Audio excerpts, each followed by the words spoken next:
Welcome back, the Legends and Dragons podcast, episode 11. Chance Burleson. Jimmy Klaus. Hey, welcome back to the Legends Lair. It's June 6th. It is June 6th.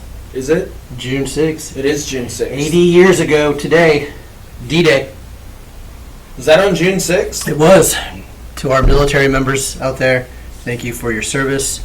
I appreciate you guys. Absolutely. And, man, brave men and women on D-Day. See, maybe this is just me, but I tell Talon that all he has to do, my son by the way, that all he has to do is just a little bit in this world, and then he's going to lead his generation. Because unlike the June 6th, 80 years ago for D-Day, that generation, some of the bravest men and women out there, this generation, I told Talon, I said, your generation thinks they're cats, they're animals. All you got to do is just show a little bit of effort, and you're going to lead them. But anyways, hey, did I ever tell you? Oh, by the way, I'm wearing. Hey, Mom, I don't know if you see this. It says Genius here, the one you got me years ago with Jay. She wanted me to. She said, "How come you haven't given me a shout out?" Shout out to my mom.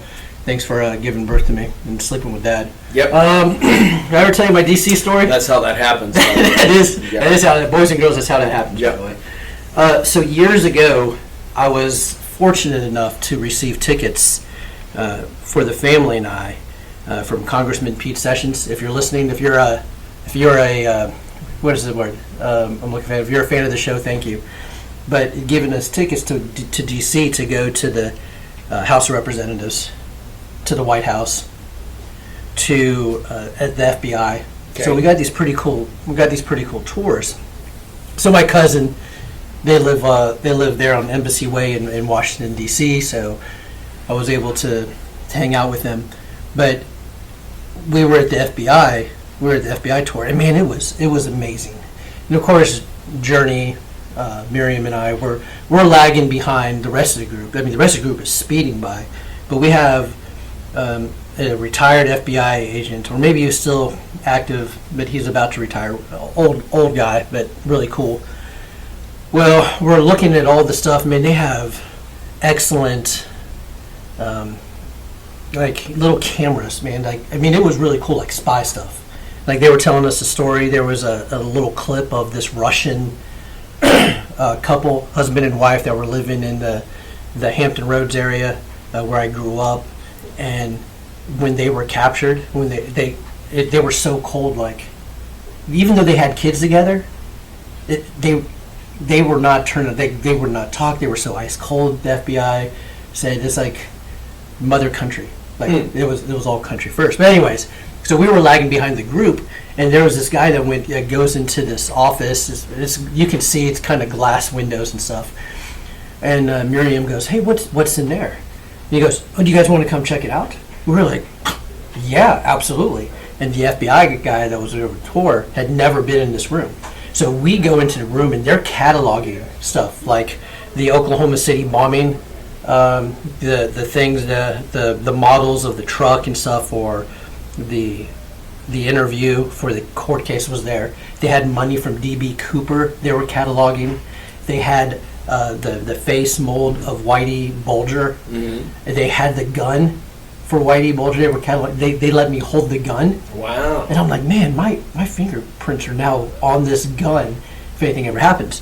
And we saw the boat for at the Boston City bombing, marathon bombing. We saw the boat that was just riddled with bullets for that.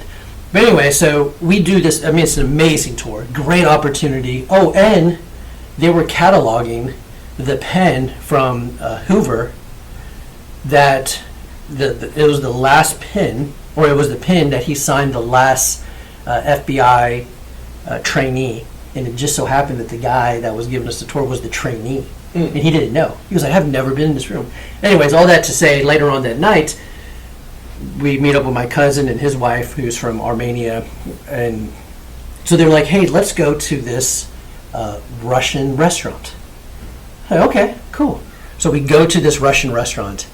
And they have like Russian karaoke. I don't know a single word they're saying, man. They're just saying. Well, yeah, because like, you don't speak Russian. Yeah, no, I don't. I know it's hard to believe, guys. I don't speak Russian, but I can say something in Russian. Go ahead and finish your Okay, so we have, great time. We eat. The food is great at the bottom of of level 1. Then upstairs is the karaoke thing. And I'm thinking to myself, to Miriam, and to my cousin and his wife, I said, there is no doubt that right now we're being watched. Our government's watching. Dude, I said, I just went to the FBI tour, and now I'm at this Russian restaurant and karaoke. Anyways, my cousin just a couple weeks ago shared with me that the owner of the Russian karaoke and restaurant has been arrested for being a Russian spy. Yeah. Yeah. There's no doubt. Hey, to the FBI and CIA that's watching Legends and Dragons podcast. Yep. We salute you too. Thank you so much for doing. But what can you say in Russian? Привет. I don't even know. What is that? Of course you don't, because you don't speak Russian. So I have this belief, it's a philosophy, that one of the most kind, loving things that you can do for anybody is to try to speak something in their native tongue. Absolutely. And so since I have this quilt of clientele here from people from all different cultures and all different backgrounds, I make a point of trying to say something in their native language. And generally it's a greeting, so that when I see them, I can say something in their native language. Yeah. And привет is like, hi, how are you? That's awesome. Mm-hmm. When I went to Germany, I tried to learn a little German. So I know a little German. He's about this tall. And, salute to you, German, small German guy. But man, that German, trying to learn German, dude, it's such a harsh language. Like if I go, hey man, I love you, right? And then if I go in German, say I love you, ich liebe dich. Yeah. Like how harsh? Yeah, it's like Klingon, Anyway, so the boys and girls, D-Day, thanks for beating those Nazis. Yep. Anyways, hey man, so got some questions. What's our first topic? Our first topic is training while injured. I like this one, the pros and cons of training while injured. Well, we would like this one. We like this one very much, but to brag on this guy, so was it last year you had your knee surgery? Was it 2 years ago? It's 2 years ago. Has it been 2 years ago? It's 2 years ago, but that's just my last of 3 knee surgeries. Man, so same knee, by the way. The same knee? Same knee. So when I came here, it was a Friday. You had just had your 3rd knee surgery. I think you were maybe 2 weeks. Well, maybe a week. You were already on the mats. I mean, of course you weren't kicking and everything else. You were rehabbing it. But I like this topic because, in my opinion, even if you're hurt, you got banged up shoulder, banged up elbow, banged up whatever, there is still something that you can do while training. So, yeah, I mean, it's a very good point, Jimmy, but one of the things that I've noticed, and this is just from, there's a book that if you're over 40, I want to recommend everybody read in martial arts. And it was a book recommended by Brian Ney and Hanshi Kovar called Becoming a Supple Leopard. And it's basically how do you stay active and athletic after youth passes. And it's very possible, Jimmy, it's very possible to do, but not the way we do it when we're 20 and 30. Oh, absolutely. When we're 20 and 30, we can shovel cow manure in our mouth, and we can run 400 miles, and we can eat nails, and we're fine. Youth, right? It just processes it all out. But we have to be so much smarter the older we get, especially with injuries. Like, we got to warm up properly. Yes. We've got to stretch out properly. There is. I was watching a video. I don't know if it was the knees over toes guy or somebody else, but so doing martial arts when you're young is like having the free version of the app that you don't have to pay the subscription for. You get all the functionality, and you don't have to do anything. You don't have to pay anything. Yeah. But eventually, that runs out. And if you want to keep using the app, you got to pay the fee. Right. Doing martial arts after 40, there's a fee that has to be paid. There's maintenance work. Yep. There is rehab work. Like, nobody wants to work on rotator cuff strengthening. Right. Nobody. But if you're going to do jiu-jitsu or boxing, Yeah, you better. And so, what I've learned, and I've learned this the hard way, like most of my lessons, tough and stupid look really similar. But they're not the same. Okay. They're not the same. Stupid is when you have an injury or a pull or a strain and you muscle through it. Yeah. That's stupid. That's not tough. Right? Yeah. Tough means not throwing a temper tantrum and being a petulant brat. When you're hurt, do what you can. And that's what's so hard for me, is when I've got a pull, like I have a burner injury in my back and neck right now. But here's the thing, I've got another arm and 2 legs that work fine. Right. But what I want to do is, well, if I can't do it all, I don't want to do any of it. Oh, yeah. And that, I think, is the problem, is that we have to do what we can while being intelligent about it. Right. And that's really hard to do. It's not easy. Yep. I tell people, I always make a joke that I smell like spoiled milk, Bengay, and 40 plus years of regret. Yep. That's me. That's me on the message. If you smell that, that's me. Mm-hmm. I mean, I do. I take the Advil or the Motrin. I get the gel, whatever it is, and yeah, I try to be smart about it too. There are some times where I'm not smart. Speaking of that, I had my MRI results of the back, and apparently something. I probably should have listened better. I probably should have brought Miriam with me, but like L3, L4, there's like some sort of bulging in the left back, and I guess that's causing some of the hip pain and some of the nerves and whatever else. But right now she was suggesting a steroid shot or some other shot. I already had two steroid shots in my hip. I'm on steroids right now. Are you? Yeah. Deca. No, I'm kidding. I'm on prednisone for my burner injury to try to get my nerve in my arm working better. It's working great. I told Professor Greg and Professor Philip, they were my cornermen for the Tap Cancer Out.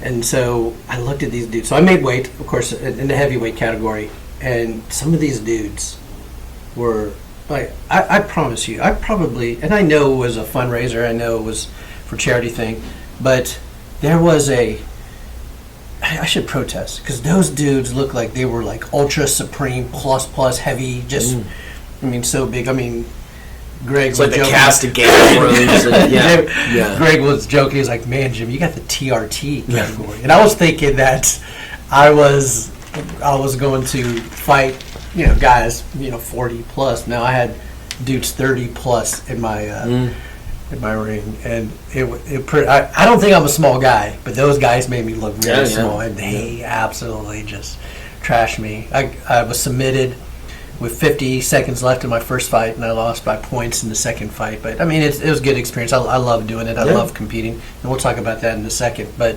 the best martial art.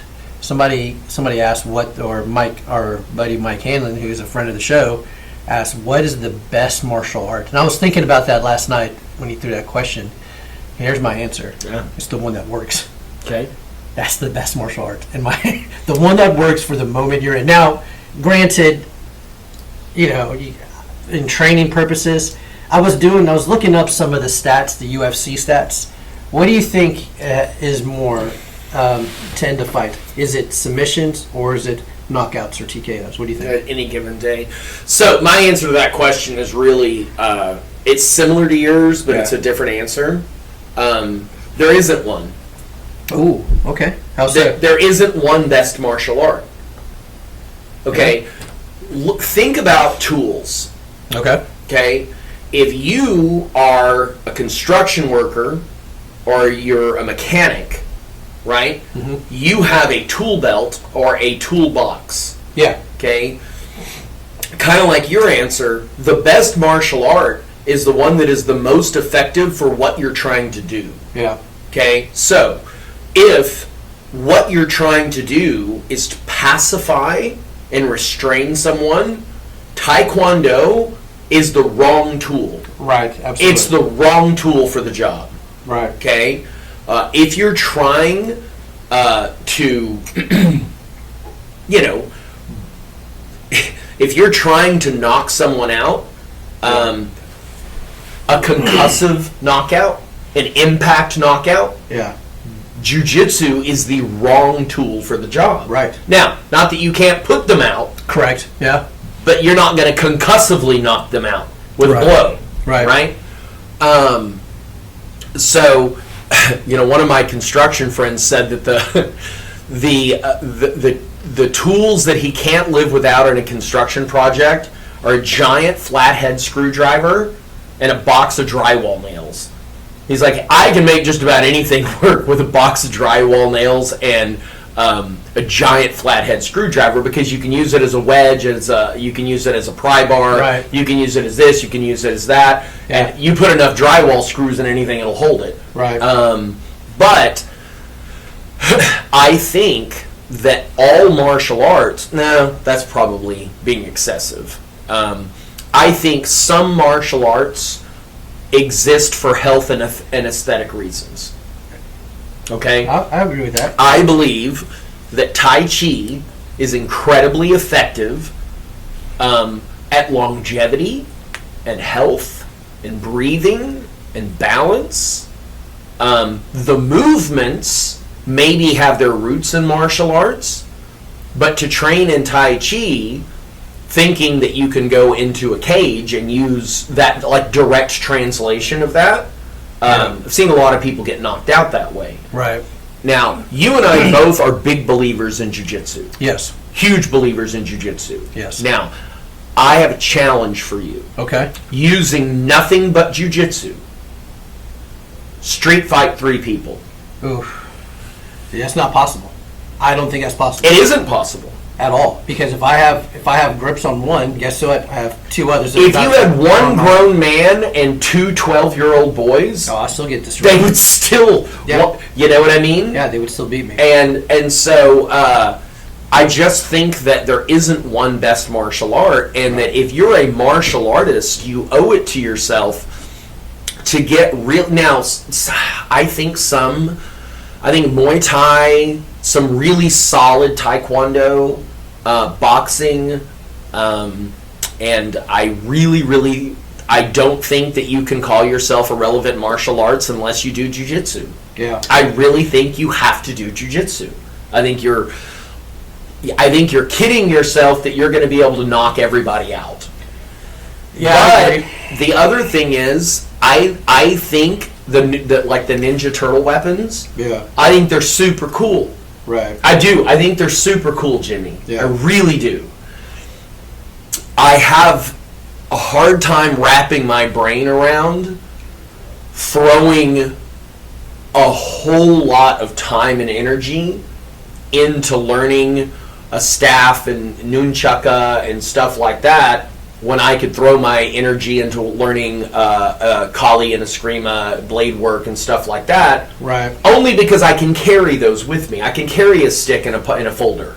I can carry that stuff. Yeah. I can't carry chucks. I can't carry a katana. I can't carry a bow staff. That would be pretty awesome, though. I would love to see you walk down the street with the bow staff. I will never walk down. If I walk down the street with a staff, it's because Yeah. I'm dressed as Gandalf. That'd be so amazing. Which I think Yeah. we've We have. seen that Yeah. I do have a Gandalf. That's so great. The stats in the UFC, though, the TKOs and KOs outweigh the submissions. Do they? Now, you guys can go do some homework and fact check me. I'll be more than happy to see your data, but the data that I pulled was that there's been more TKOs. You know what I would like to see on that, though, Jimmy? What's that?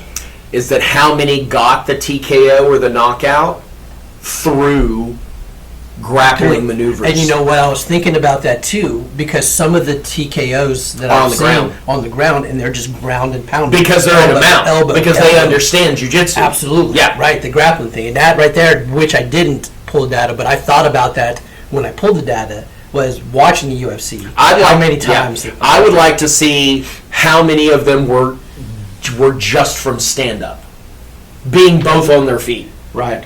You know, I think the numbers would be lower. I think we need, That's what I love about Phillips and our jiu-jitsu lessons on Sundays. Yeah. Is the first thing he does, and when he's teaching whatever he's teaching that day, is this is how I want you to hold yourself so that they can't hit you. Right. Or so that you can hit them. Yeah. He puts it in street all the time. Man, so I trained with Blas on Saturday. Did you? I did. It was amazing. Like Isn't he a genius? He is. And so he showed, which he talked about on the last podcast, Noel, he talked about some of the techniques of training he did. So he showed me, so I had him in a triangle. So I had him in a triangle, and he goes, okay, Jimmy, squeeze. Okay, triangle, squeeze, get yourself there. And he works it in reverse. I know. Which was, I mean, after I was done, I was thinking, I was like, that is absolutely genius. Yeah. Like it doesn't matter how you get to the triangle. Right. How do you finish? And then you start breaking it down from there. And it was absolutely amazing. So if you're a coach out there, try that trick. Mm-hmm. Start from the finished product and then reverse engineer it. Although it was phenomenal. He's teaching a black belt class this month. Is he really? Muay Thai. Is he? All month. Oh, man. See, I wish... Hey, FAA, I want you to get your act together and hire some staffing so I can get out here on Friday. I digress. So, speaking of weapons, though, you just talked about weapons, and I know it's a different topic. We're going to jump to that one. Weapons, work, and defense.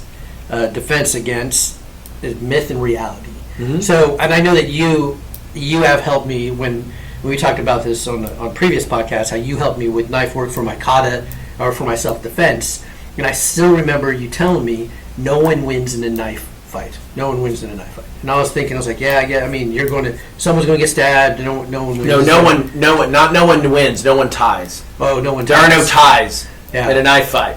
Yeah. So you're both dead or bleeding, or one of you ends it very fast. Right. And somebody's going to probably to jail eventually as well. So no one ties. I like that. And what I have learned, though, and you and I are both of the same mindset of we dabble in all sorts of different martial arts. We're not a one-trick pony. Right.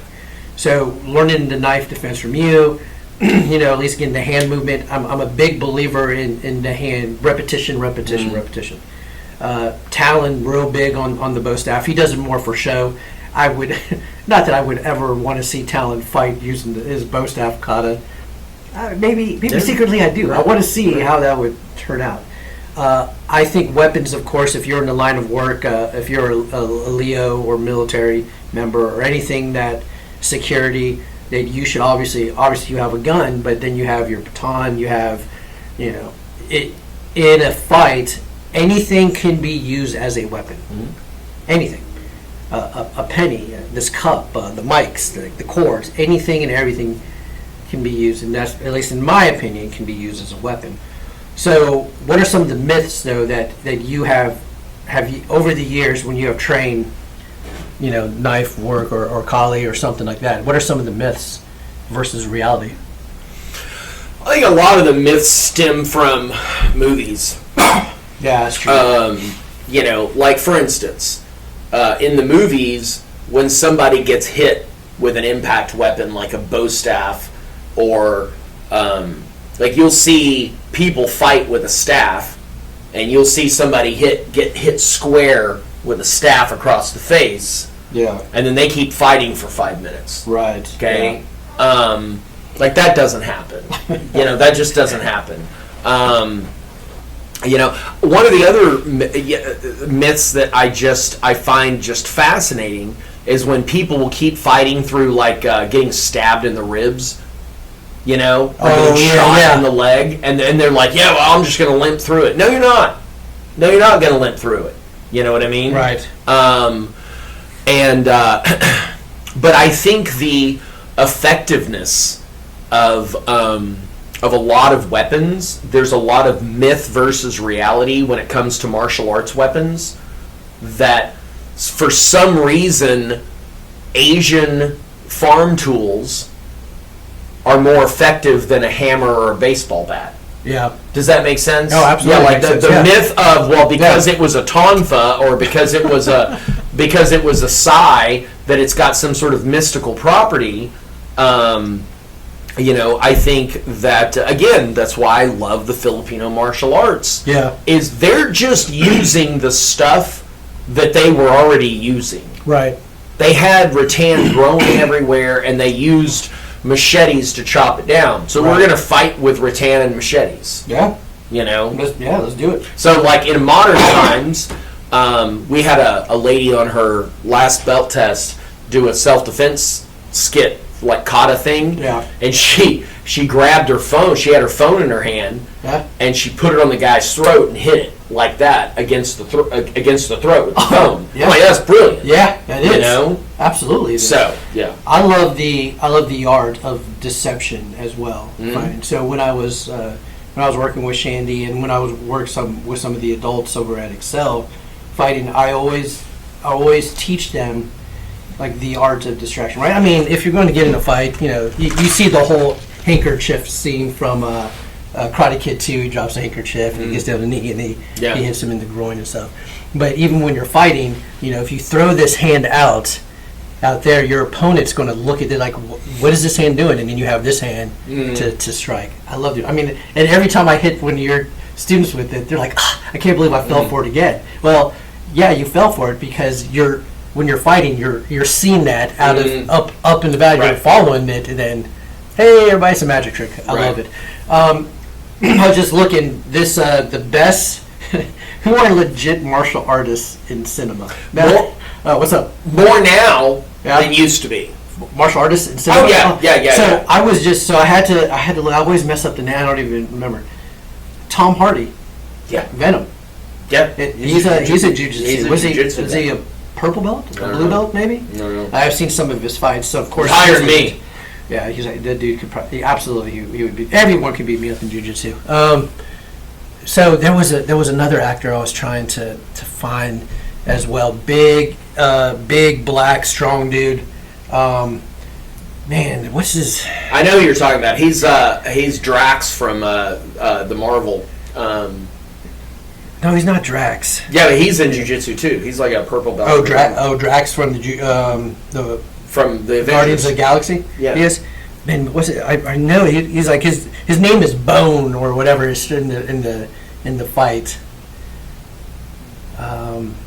Anyways, man, he looks legit as well. He does some legit stuff.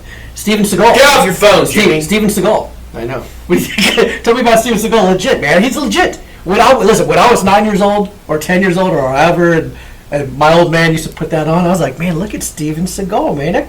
That dude's beating up everyone. So he gets that bow staff, man, or whatever. All right, man.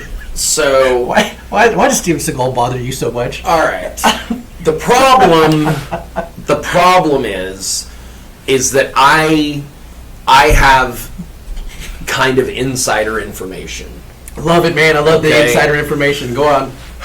So because my daddy was Pat Burleson, I know some things behind the scenes from those guys. So there was the audience wants to know, man. Yeah. So there was they kind of called themselves the Dirty Dozen. Okay. Right, and it was these 12 fighters from the Blood and Guts era of the 60s. And 70s. Jim Harrison, Bob Wall, Pat Burleson, Skipper Mullins, like these guys that were blood and knuckle fighting, right? Right. It's the pioneers of karate in America. And the thing is the word was, I wasn't there.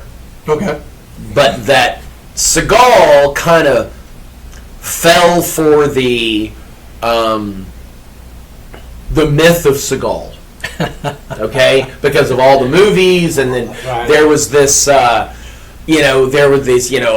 was in the CIA and I trained the, what I mean, and all this kind of stuff. Which I think the truth is that Seagal is a legit Aikido black belt who did teach in Japan, which is a big deal. Right. That is a big deal. Right. Right.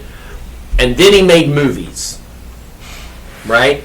But the problem is, the rumor is that he was making claims and boasts about how effective of a fighter he was, which ruffled the feathers of real fighters. Of the Dirty Dozen? Yes.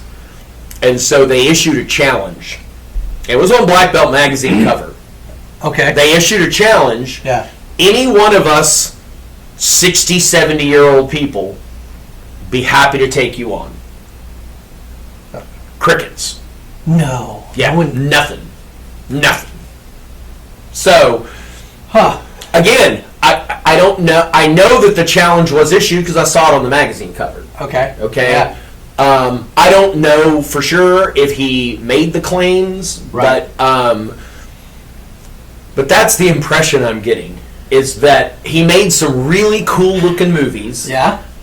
He was originally an Aikido black belt, but like Joe Rogan said, the question is not, is he a legitimate martial artist, or was a Right. legitimate martial artist? Right.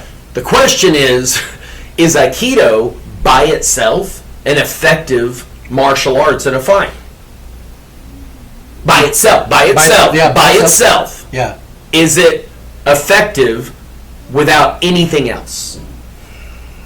Dude, even the Koreans go, you know what? We like some of the stuff you're doing. Yeah. We're going to keep our kicking and punching, and we're going to call it Hapkido. And that is a legit martial art. Yeah. They do lots of kicking and punching and throwing and joint locking and stuff. Yeah. So, again, this goes back to best martial art. Yeah.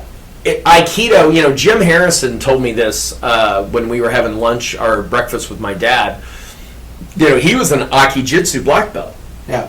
And I still remember him saying, Aikido is this awesome martial art with about 6 things that work. And everything else that works takes so long Right. to get it down Yeah. that it's just not practical. But like the wrist turnout, Yeah. Oh, yeah. that's Aikido. But it's also in about 5 or 6 other martial arts. Right. You know what I mean? Yeah. So. Of course, I grew up in the Steven Seagal movie era I watched them. with the Van Damme. I watched them. Yeah. With the Van Damme era. Of course, I grew up. One of my favorite movies as a young kid, was Chuck Norris. I think the movie was Sidekicks. Dad was in that. Was he? Yeah.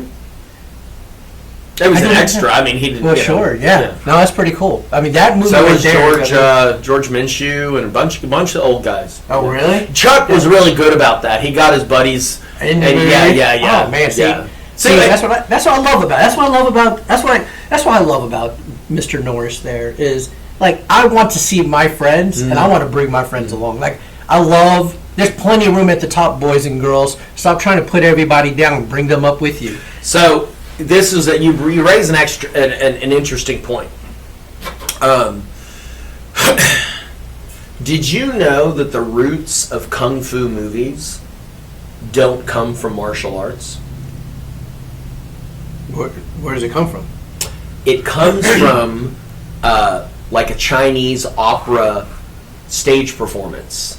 Really? And they incorporated kung fu movies. Like they had the roots were not in martial arts. They incorporated martial arts in after they go, oh, you got this great idea. Because they were already using wires and all that kind of stuff. They're like, we're going to make this work. And then these stage performers would then learn kung fu. So the original kung fu theater, black belt theater, from the 80s, those original actors weren't most of them weren't martial artists. They learned martial arts. David Carradine in Kung Fu, learned martial arts for that show. That's so cool. Okay, so what I mean is, okay, we all love Chuck Norris. Yes. Okay. The thing is that some of those original movies, the fight scenes were not maybe choreographed as well as some other movies that came later. You know what I mean? Yeah. So nowadays they have great stunt and fight choreographers. Yes, they do. So like John Wick movies. Yeah. So what I'm saying is that a legit amazing martial artist doesn't necessarily always translate over to looking good in a movie in a fight scene. Speaking of fight scene, right? A lot. John Wick movies. Love. I haven't seen them though. I've seen clips on the reels. The fight between Chuck Norris and Bruce Lee. Yep. From my understanding, and correct me if I'm wrong, like that was like a legit sparring session between those two in the movie. Well, and they worked it out, but yeah. Right? I mean, they were like, okay, we're going to go. We're going to. Well, no. I mean, not like they're going to destroy each other, but it wasn't. They were still actors. Right. But it wasn't going to be patty cake either, though. Yeah, no, they did. From what I understand, they did a little bit of impact. Yeah. Yeah. That's so awesome. Yeah. We should make our own movie. Yeah. We're going to do it. We're going to do it. We're going to do it now. When do you know it's time to move on to another gym and leave the one where you are so ingrained? So this is an interesting question. Of course, you as a owner of martial arts, of course, you probably haven't left too many gyms to leave. I mean, you've probably had students leave, or you have had students enter your gym. More of the other, but yeah. Okay, but I'm going to ask you that because because I know your thoughts on it. I know that you hate. I hate it. I know you hate it. But what is the thing that you hear from students throughout the years, like the why?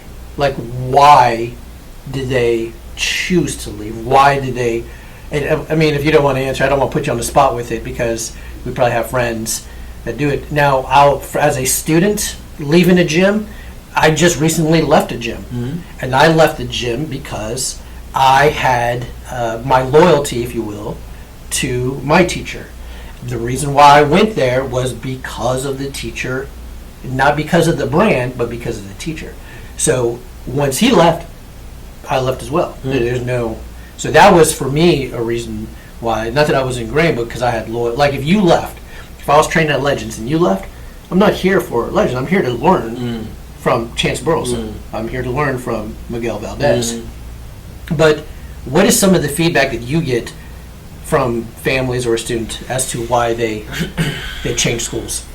So, you know the Icy Mike Hard to Hurt podcast? I've heard of it. I have not listened to it. He's a lot of fun. I really like watching him. So, because people ask him, what school should I go to? Right? Okay. And he said, and I love his answer, one that you'll go to. So simple yet profound. Yeah. Go to whatever school. If you're a beginner, go to whatever school you'll show up and go to class to. Yeah. Right? And then there's a possibility that your needs will outgrow what that school can do. Or not. Right. Or not. But, you know, it's like he also said that thing about, you know, that guy's going to get people hurt. It's like, how is learning bad martial arts worse than learning no martial arts? Right? It's a fair point. You know, he's like, you know, even a bad technique's at least a technique. Sure. You know? He said, I don't think anybody's learning bad martial arts and going out and on purpose getting in fights. Right. You know what I mean? Thinking that their 5-point exploding heart technique or their no-touch knockouts are going to work. Right. You know? So what I mean is the reason that I see people leave is because they grow as a martial artist and then they need something or want something more than what that facility it provided great for a beginner, right? But maybe as an advanced person, it wasn't what they were looking for anymore. Sure. And I don't think that's a bad thing. I think that sometimes people outgrow. Now, the other reason that I see people leave is the owner can't somehow manage to crush the drama that naturally will occur in a school with lots of people. Yes. Okay? Now, have you ever noticed that people that say, I don't do drama, have so much drama Are the in ones their life? In the drama? Yes. They have so much drama. Yes. And that's ironic, I think. Absolutely. You know? Absolutely. But I have friends that run schools. It's like, I don't want to deal with it. I don't want to deal with it. I'm like, you better deal with it. Yeah, absolutely. Because if you don't deal with it, it will eat your school from the inside. That's the poison. You know? Yeah. I don't like dealing with it, but I have to deal with it. Right. Right? So that's another one. And then another one is just being a bad business person. Like, for instance, here's a good one. Starting class late. Yeah. Not having classes. Yeah. Canceling all the time. Right. You know? Schools that close all the time, close. Yeah. Like if you're just like, wow, it's Arbor Day, we're not having classes. You know what I mean? Like, Right. so if you're constantly closing for one reason or another, Yeah. you're going to close your doors. Yeah, that's a good point. You know what I mean? Yeah.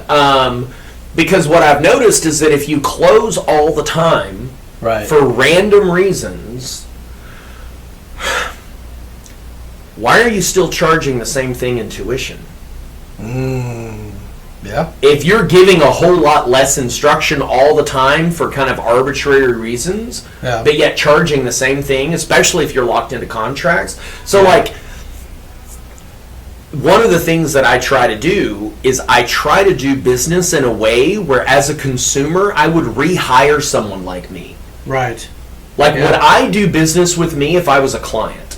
That's how I try to do it.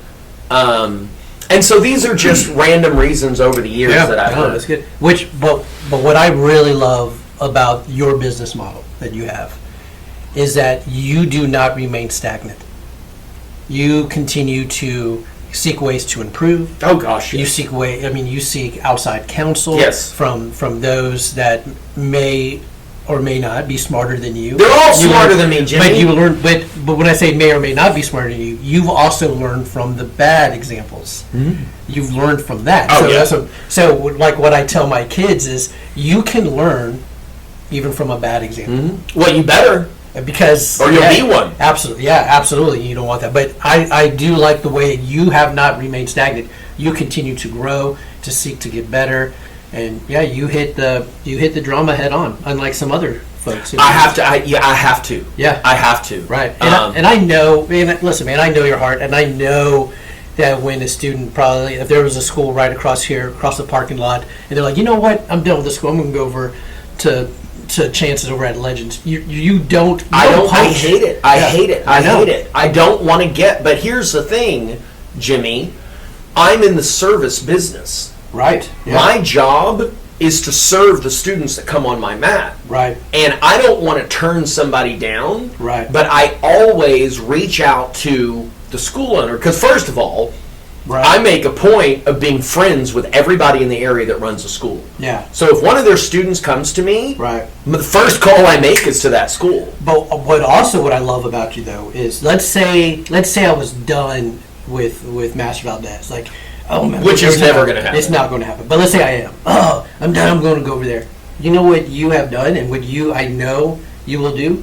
You'll put the onus on me to go talk to Oh, Valdez before I even get. we're not even going to have a conversation until you go talk to him, which I and see if absolutely you love. can see if you can seal the breach. Right, absolutely. And that's what I love about it, is that not only are you obviously a good business owner, but now you're forcing me to grow. Yeah, take responsibility. You're forcing Yeah. me to go address that. Hey, I don't like you, Master Valdez, because the glasses that you're wearing today offends me. Because you're blind. Those glasses are. Yeah. I can see myself in your glasses. Yeah. So stop wearing weird glasses. Something ridiculous. Like, go talk to your. Yeah. Go talk to your instructor. Another one: pros and cons of doing a tournament. Woo! I love this one. Listen, as a broken veteran, there are things on me that I will never be able to levitate in the air like my son and daughter when they're doing martial arts. I won't be able to levitate and all of a sudden do a 360 heel kick to the face. There are some limitations for me. But what I love about tournaments is it presses me to see where I'm at against my peers. I love it. And honestly, training for a tournament gets me into a different mindset than just showing up to class every day, right? Now, I'm old enough to where I have put my 20s and 30s mindset away. I go onto the mats knowing I'm going to get destroyed no matter what.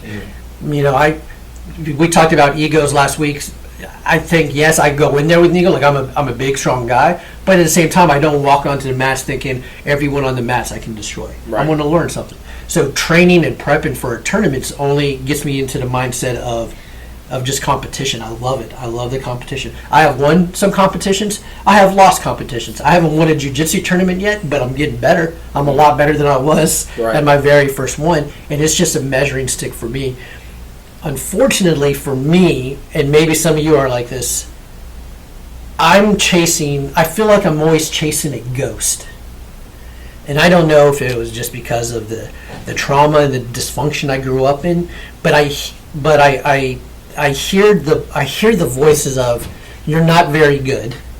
You'll never amount to, anything, just the put downs. Mm-hmm. And I'm constantly just trying to get better and sharpening myself. It's like in the mindset right there that I'm fighting with. So for me, the pros of doing tournaments it just outweighs the negatives. Mm-hmm. There are some negatives, in my opinion, for tournaments, and we just kind of talked about that of injury, right? Like, am I going to be foolish enough if I'm really, really injured, I'm not going to get onto the mats and compete.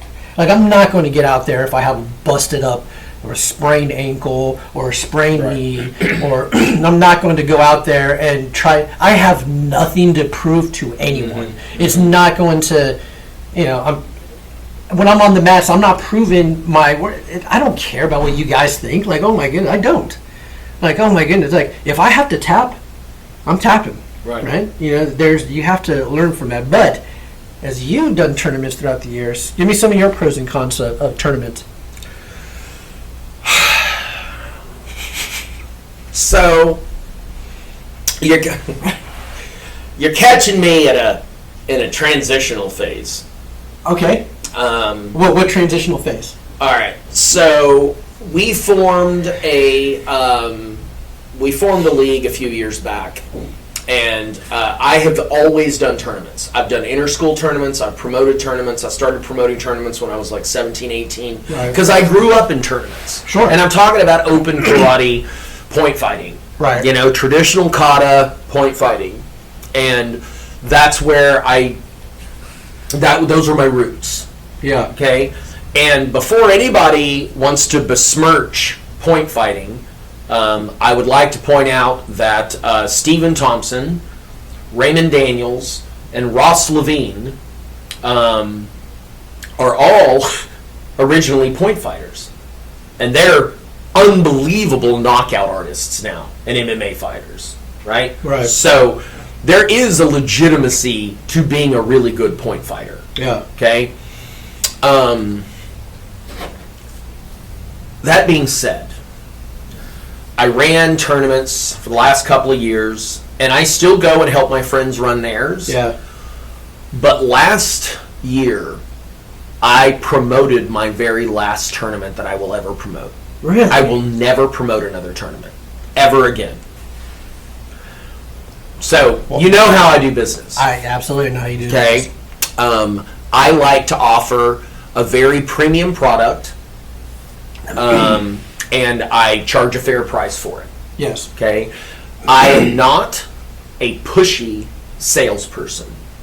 If you can't see the value of what I'm doing, yeah, we'll shake hands and you can go somewhere else. Right? So last year, I don't know if I've talked about this like on the air. I've talked about it individually. Talk about off air, but yeah. On air. So last year, when you promote a tournament, I want to make it clear to everybody what promoting a tournament is. Promoting a tournament is like putting on a concert. And when you promote the tournament, it's like you've hired the band, mm-hmm. you've rented the venue, you've bought the shirts. Yeah. That has a significant price tag. Yes. You have to spend a lot of money up front mm-hmm. to promote a tournament. And the only way you get your money back or make a profit is that if enough people compete. Right. Right? I was not getting... Now, again, I can't make people from other schools compete. Right. But I had at the time 250 students. Mm-hmm. And I was very authentic and I was very transparent. I was like, guys, if you don't want to go to all the other tournaments, I understand. Right. But this is my party. Right. And you have to come to my party. Right. Like, and if you don't, I'm going to lose my butt on this. Sure, yeah. And they didn't do it. And then I got pushier because I didn't have the money to lose. I'm not rich. I don't know if you know that. Right? Like, I couldn't afford to not at least make my money back on that tournament. Yeah, you couldn't afford not to break even. Over a month, I had to be so heavy-handed to get my own people to compete that it left such a bad taste in my mouth that I will never do that again. Right. Because that brought out a thing in me that I don't like, Jimmy. Sure. I don't want to, please, right. Please, yeah, just begging. Please, like, I don't, that makes me feel snaky and oily and pushy and manipulative, and I don't choose to engage in that behavior. Right. Now, I still believe in the concept of competition very much. Oh, yes. But I also think that the value of competition is being lost. It's not about winning, Jimmy. It's actually about losing. Yeah. It is about being willing to come up short and be an honorable, ethical person that doesn't throw a temper tantrum. Like, that might be the most, like, you do these jiu-jitsu tournaments, and I've seen you lose plenty of times in karate tournaments. You've actually gotten way more out of that than Davidson walking over everybody in competition. Do you understand what I'm saying? No, absolutely. So Davidson goes out there and machine guns everybody. Right. Well, how much better did he get when he was already better than everybody else that he was competing against? Yeah. He might have felt good, but did he improve? That's a good point. Every time you lose, what happens is your skill gets better. Right. But that's not what really counts. What really counts is your character gets better. Yeah. And we don't value that anymore. Wow. No, you're absolutely right. I have seen... Well, dude, I got a question. Okay. I got a question. Okay. How much of your adult life on a day-to-day basis is getting your way? We need to develop the skill of not getting our way. Yes.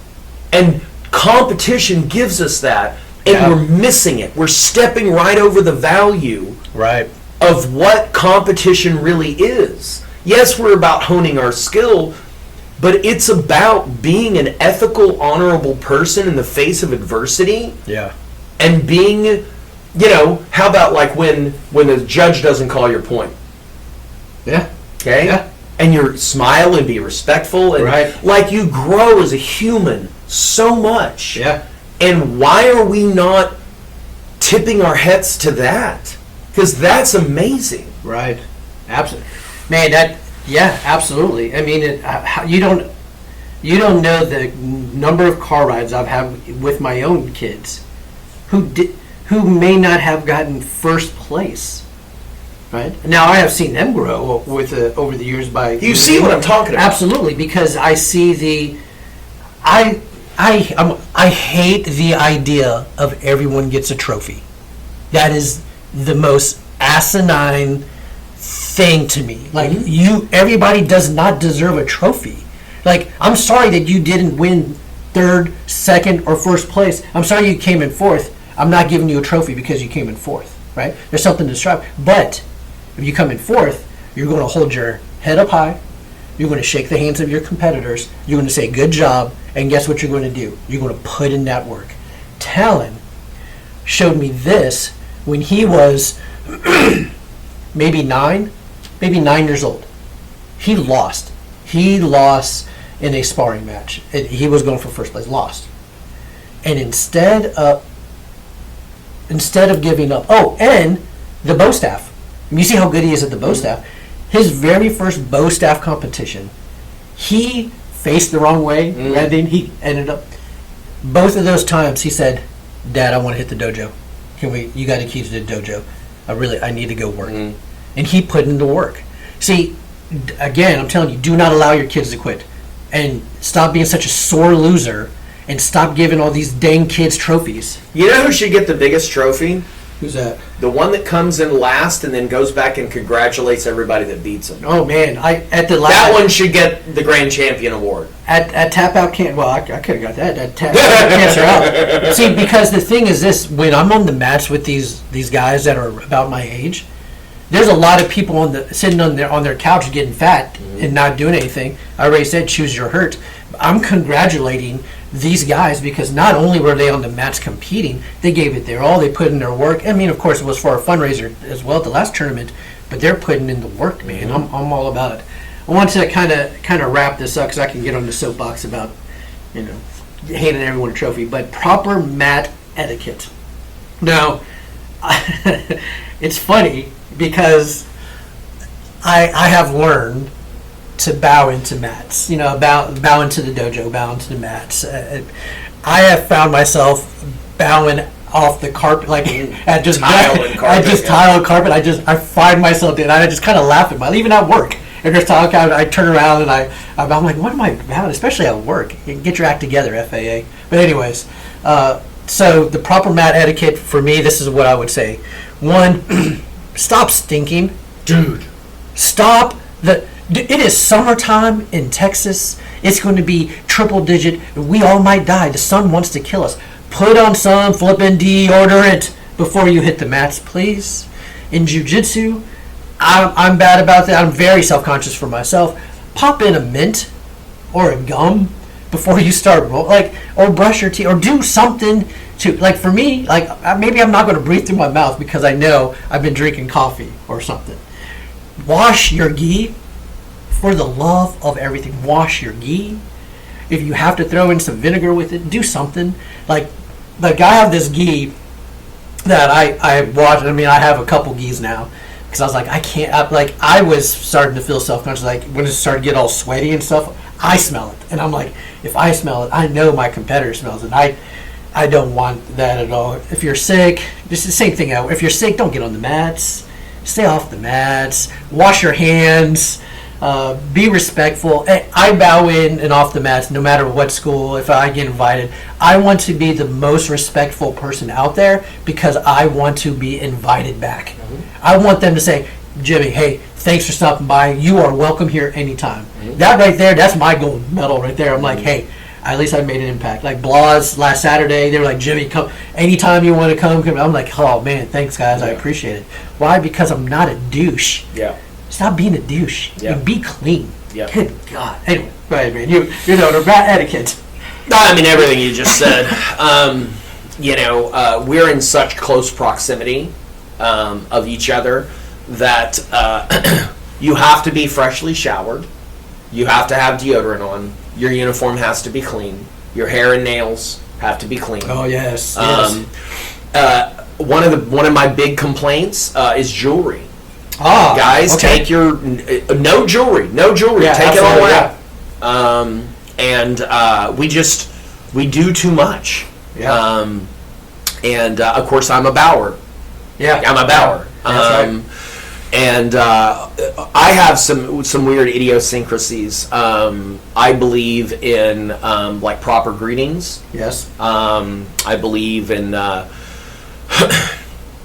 can't work out in a t-shirt. Yeah. I can't. Yeah. I have to have a gi. Right. Now, if I'm doing my own personal workout, I just wear this. Sure, yeah. Right? But if I'm teaching or taking a class, I am in a uniform. Right, proper uniform. When I took my Satori test, they have a policy where they want everybody in a gray Satori shirt to take the instructor test. Yeah. But the instructor test is a teaching test. Okay. You're tested on how well you can teach right. Material. And I told him, I was like, guys, please let me wear my gi top. Yeah. Please let me wear my gi top. Like, it's a mental thing. Right, yeah.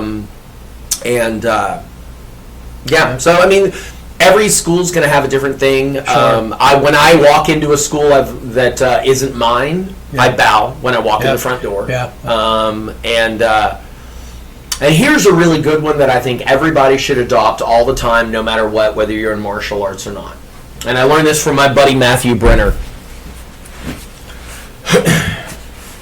Web to web. Okay. Both hands. Yeah. Eye contact. Every time you shake somebody's hand, so web to web means that's not okay. Right. Web to web. Yeah. Both hands. Right. Eye contact. Yep. And that hits different. Oh, it does. And I do that. So same thing, and people who aren't in martial arts though, I'm like, I always all the time. And I do a little bow to them because it's so intentional. Right. And one of the best gifts that I think that you can give people is to be seen. Oh, yes. Yeah. Feel seen? Right. Right. Do you feel seen? Yes, absolutely. Yeah, I like it, man. Absolutely. Good podcast, dude, man. This was great. Hey, great questions. Next week we're going to have the Nikki Mills. Nikki Mills on the Nicole podcast. Brianne Mills. She is. I mean, dare I say, she is the glue. She is of Legends martial arts. Yeah, she is. She is the rock star. We are going to have her on the podcast. We're going to dig into her story, into her life, her martial arts journey, and everything. Guys, listen. Chance and I we talk about this. I don't understand why you wouldn't listen to us clowns, but we appreciate it. But it's super sweet that you do. You guys do. And we thank you guys for the questions. Listen, episode 13. Oh, lucky 13 for Nikki. Mm-hmm. I did not know that. Anyway, thank you guys. Subscribe to our YouTube channel, Spotify, hit us on Facebook, and we appreciate you guys. Hit it.